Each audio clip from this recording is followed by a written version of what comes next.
안녕하세요. 백두산 금융연구소의 백두산입니다. 4월 3일 금요일 오후 9시 40분입니다.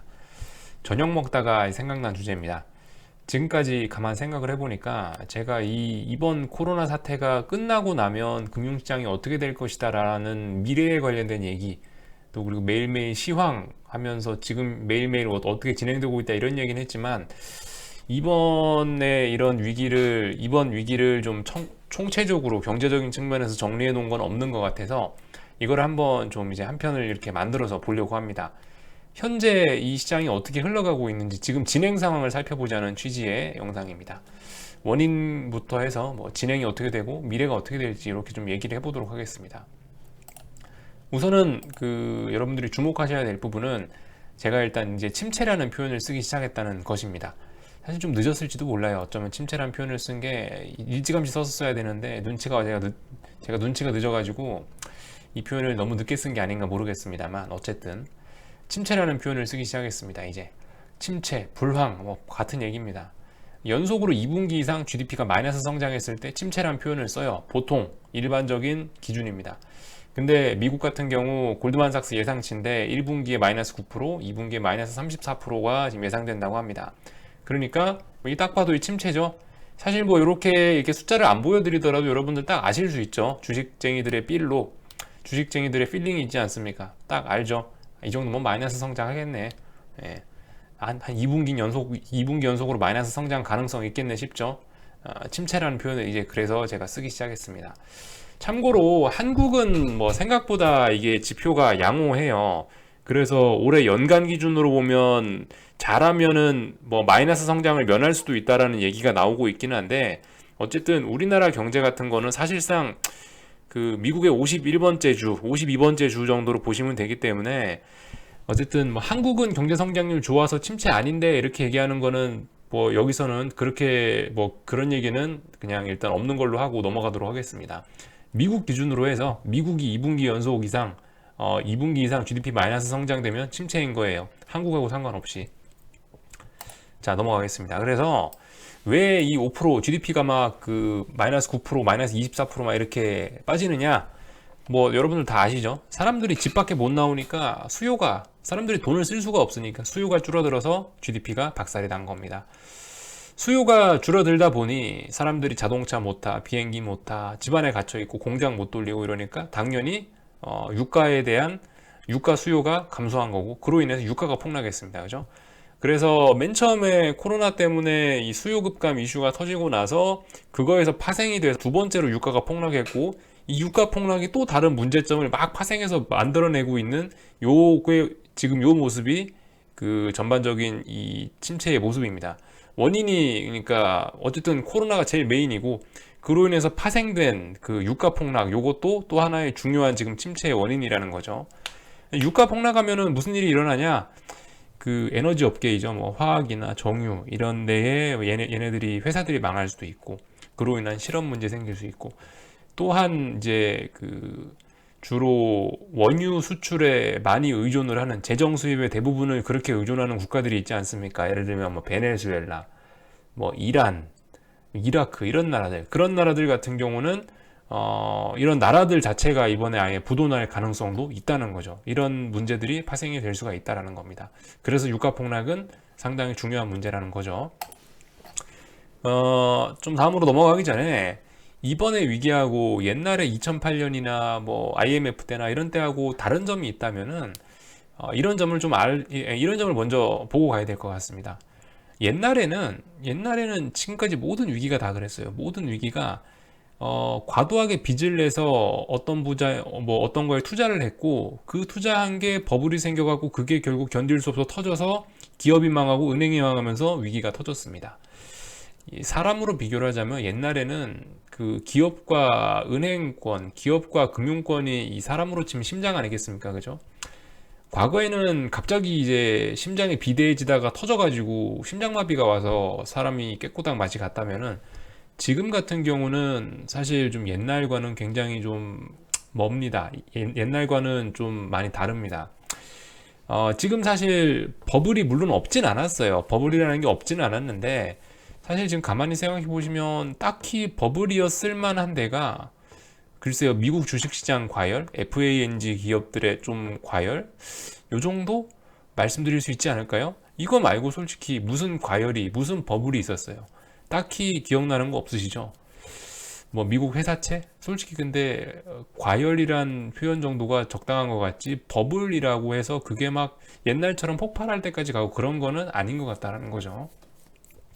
그리고 당시와 다른 점은 옛날에는 말씀드렸다시피 은행하고 기업이 박살이 나가지고 깨꼬닥 해버렸다면 지금은 이 심장은 멀쩡해요. 지금은 심장은 멀쩡해. 지금은 대신에 중소기업들과 개인들의 위기입니다. 그죠? 중소기업들과 개인들. 손끝 발끝이 썩어 들어가면서 심장을 쪼여오고 있는 게 지금 위기의 어떤 그 성격이죠.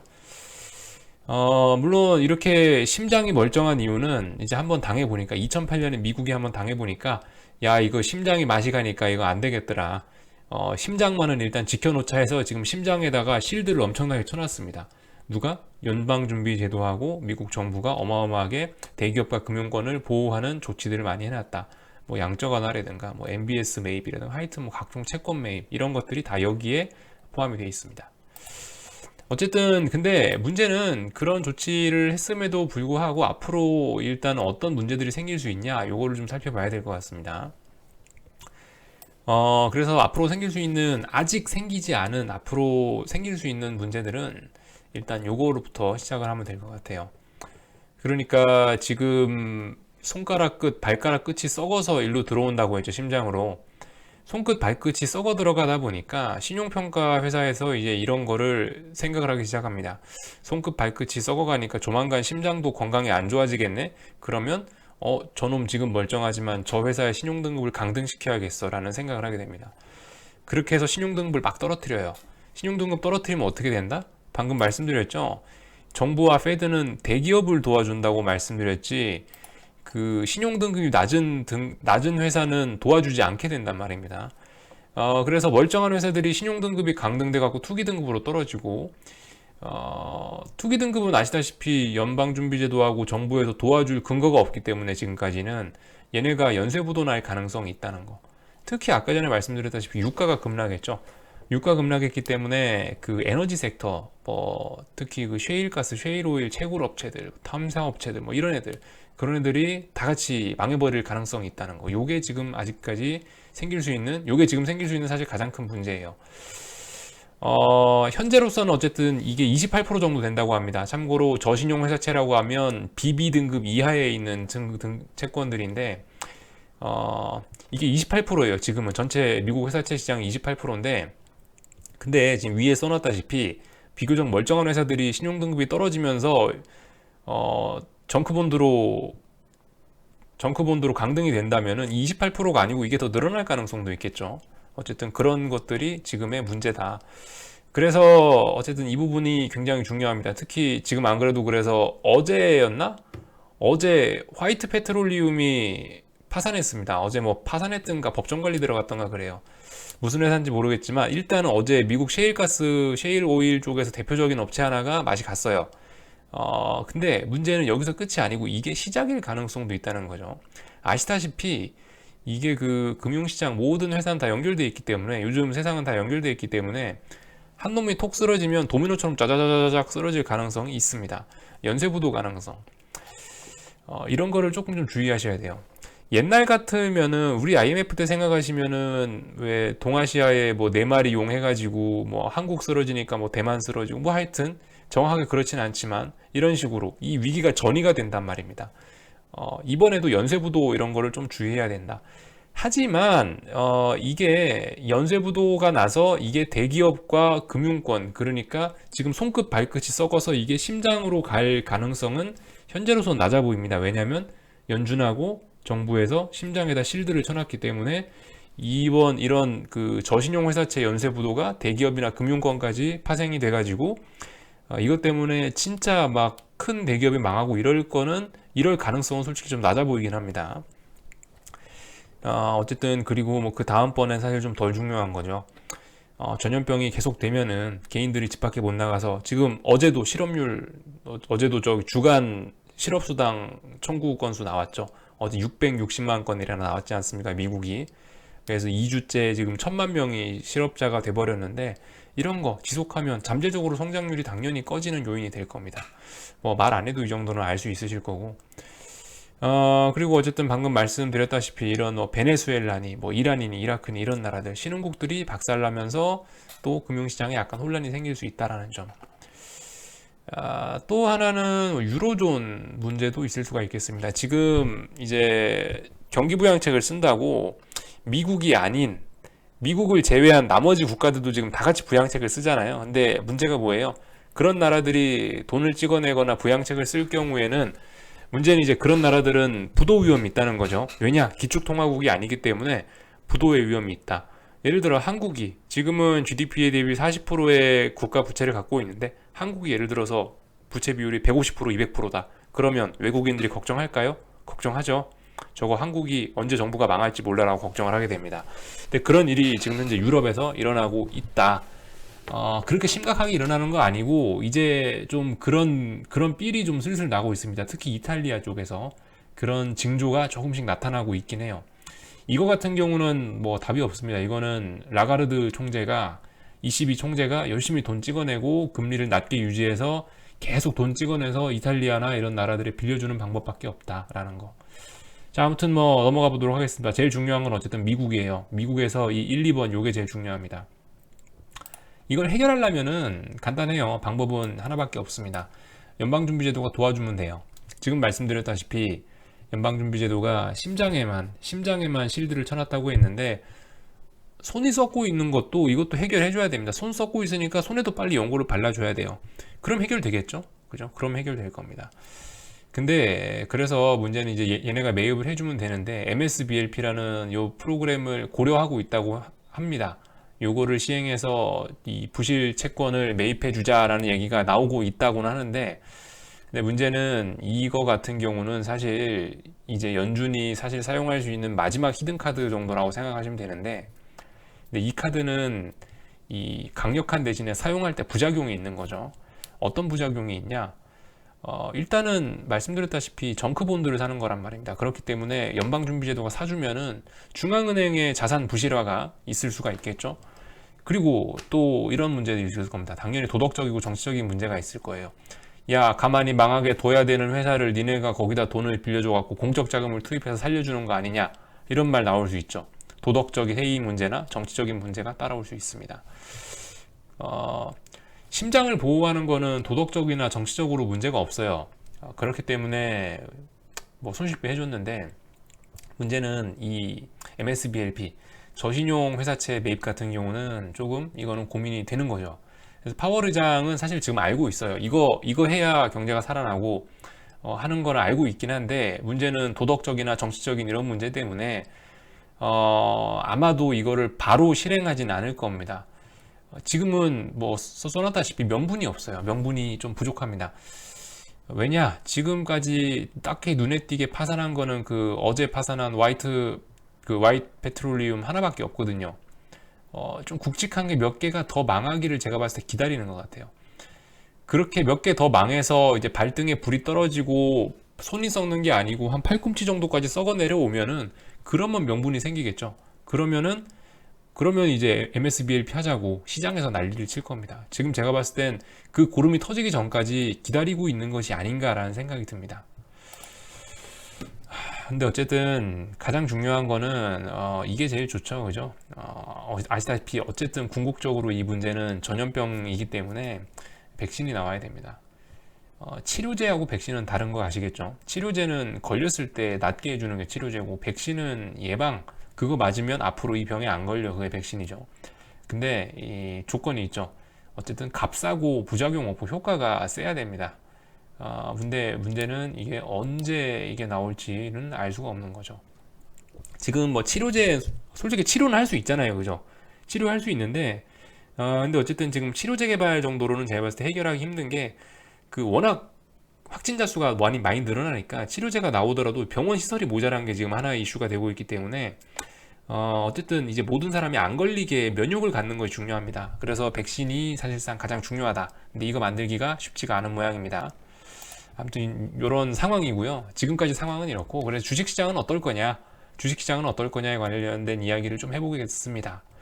이게 맨 처음에 시작할 때는 전염병 이슈였으니까 V자 반등도 나오고 경기 침체도 없다 이렇게 생각을 했지만, 이제는 어쨌든 실물 경기 침체가 동반이 돼서 어떤 위기가 왔다라고 생각하시고 대응 잘해야 되겠다라는 그런 내용입니다. 그래서 일단은 좀 지금 희망적인 부분과 지금 부정적인 부분, 지금 절망적인 부분, 이렇게 두 가지 파트로 좀 나눠서 좀 볼까 해요. 우선은 지금 굉장히 좋은 점들 먼저 좀 보도록 하겠습니다. 일단 가장 좋은 점은 여러분들 지금 주식이 하도 많이 빠져서 싸요. 주식이 정말 많이 빠져서 싸다는 거는 지금 금융위기만큼 빠졌거든요. 지금 사실 그 금융위기 때만큼 빠졌다고 할 수 있는 증거가 미국의 빅스 지수 이런 거 보시면 됩니다. 2008년 금융위기 때보다 주식이 더 빠르고 급하게 빠졌었기 때문에 빅스가 거의 뭐 2008년 수준으로 와 있는데, 그렇다는 얘기는 지금 이미 많은 악재들이 현재 주가에 선반영된 레벨이라는 겁니다. 이미 지금 주가 레벨은 악재들이 선반영된 거다라는 거. 그래서 주식이 비싸지는 않다, 최소한. 요게 일단 희망적인 내용이죠. 가장 희망적입니다. 요게 주식이 싸면은 무조건 일단 좋은 성과가 나게 돼 있어요. 근데 일단 주식이 싸다는 게 가장 좋은 점입니다. 그리고 연방정부 그리고 저 연방준비제도하고 정부에서, 미국 정부하고 미국 연준에서 대응을 잘해줘서 딱 심장에 실드를 쳐놨지 않습니까? 그래서 일단은 과거와 같은 그런 큰 충격까지로는 이어질 것 같지는 않다라는 게 일단 제 생각입니다.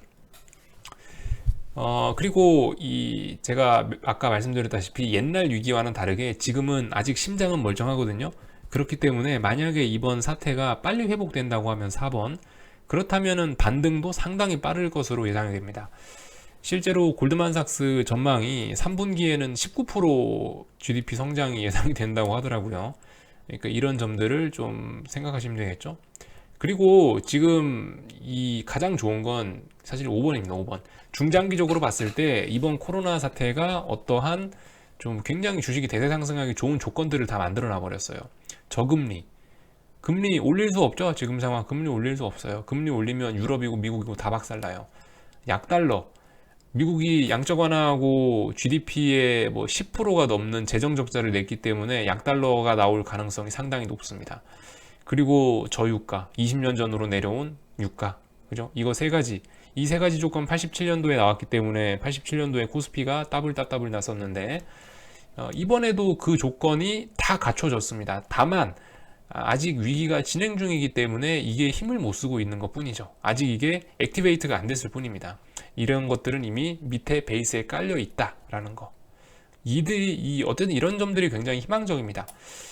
반면에 좀 절망적인 부분도 있긴 해요. 사실 절망적인 부분은 별거 아닙니다. 사실 그런 거에 비하면 지금 이런 희망적인 부분이 사실 굉장히 좋기 때문에, 굉장히 크고 절대적이기 때문에 사실 절망적인 부분은 사실 별거 아니에요. 사실 무시할 만합니다. 하지만 좀 살펴보자면은, 일단은 주식이 어쨌든 이 투기판은 돈을 벌기 위해서 사람들이 들어온단 말이죠. 외국인들이 그래서 준비가 되지 않으면 주식을 절대 올려주지가 않습니다. 자기네들이 돈 벌 포지션을 구축해 놓으면 그때부터 주식이 올라가는 거지, 뭐 시도 때도 없이 외국인이 갑자기 들어와가고 주식이 올라가고 그런 건 없어요. 이 세상에 철저히 그들이 주식을 올리려면 철저히 준비해 놓고 올립니다. 근데 지금은 그런 기술적인 부분이 상당히 미흡하다. 예를 들면 제가 뭐 계속 방송에서 말씀드리던 부분, 뭐 투매가 몇 번 나와야 되는데 투매도 없고, 개인들이 자꾸 달라붙고, 뭐 이런 점들, 뭐 그리고 V자형으로 갭 상승한다는 이런 부분이라든가 그런 것들, 그런 부분들이 아직까지 바닥이 나오지 않았다라는 거를 좀 얘기해 주는 것 같아서, 이런 부분이 사실 금융위기만큼 빠졌는데도 아직도 바닥이 안 나왔냐, 이런 게 사실 좀 절망적이라고 말씀드릴 수 있겠죠. 그리고 아까 파월 의장 얘기도 했는데, 파월 의장이 마지막 히든카드를 꺼내서 사용해야 되는데 그 부작용, 자기 욕먹을까봐 도덕적으로 정치적으로 그런 부작용이 있기 때문에 알고 있으면서도 지금 망설이고 있습니다.